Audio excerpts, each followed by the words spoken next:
There was once a man who died and found himself cast into a realm of endless darkness.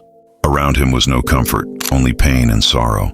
The weight of his life's mistakes pressed upon him, and in his anguish he fell to his knees and began to pray. Day after day, though time could not be measured there, he wept, repented, and begged for mercy. And the Lord, rich in compassion, heard his cry.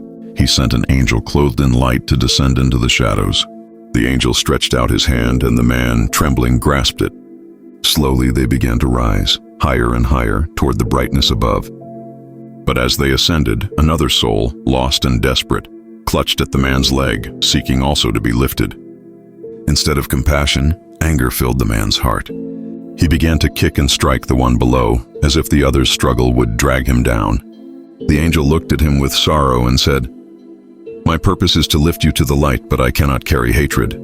The bitterness in your heart is heavier than my wings." Yet the man continued to kick, thrashing against the soul that clung to him. And so the angel could rise no further. Down they descended, lower and lower, until they reached once again the pit of darkness. There, with grief upon his face, the angel released the man's hand and rose back to the heavens alone. And the man remained where he had begun, in the shadows forever, because though his lips had prayed, his heart had not learned to love. Morals for the audience.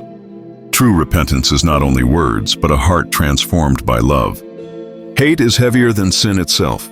It drags us back into darkness. Salvation is not climbed by stepping on others, but by lifting them with us. A prayer without forgiveness is like a seed without water.